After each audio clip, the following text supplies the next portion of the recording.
فرمانے لگے بیٹے اب وقت تو آ گیا ہے، اب مجھ سے ایک وعدہ کرو۔ میں وعدہ ہوا؟ میں نے کہا وعدہ ہوا۔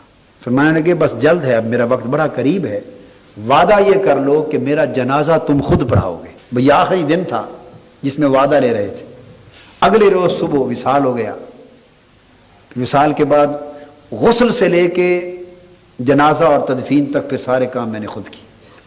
جب جنازہ پڑھا کے فارغ ہوئے، دعا کی اور چہرہ مبارک سے جب کپڑا ہٹایا تو وہ پہلے بھی مسکراہٹ تھی چہرے پر اور سکون تھا، مگر جب جنازے کے بعد کپڑا ہٹایا تو ایک ایسی مسکراہٹ تھی جو میں نے آج تک زندگی میں کسی چہرے پر نہیں دیکھی۔ 10ویں دن آپ کی زیارت ہوئی اور میں نے خواب میں جو زیارت کی تو میں نے 3 سوال کیے خواب کے اندر آپ سے۔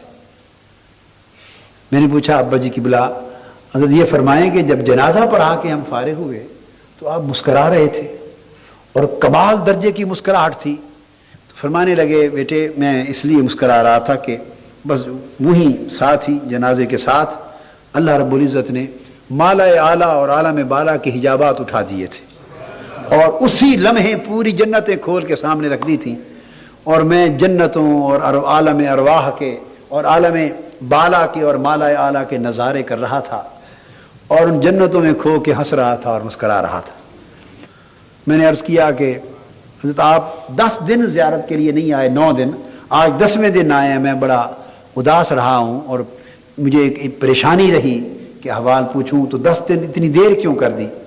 فرمایا بیٹے اس لمحے سے لے کر مالا اعلیٰ کی سیر سے آج فارغ ہوا اور فراغت کے بعد پہلی ملاقات بیٹے آپ سے آ کر کی ہے۔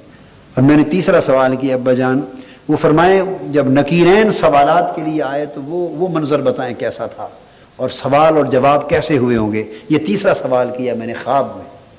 فرمانے لگے بیٹے جب نکیرین سوال کے لیے آئے تو میں نماز پڑھ رہا تھا، تو مجھے نماز پڑھتا دیکھ کر وہ چلے گئے، تو آج 10 دن ہو گئے میں تو ان کا انتظار ہی کرتا رہا، وہ آئے نہیں ہے۔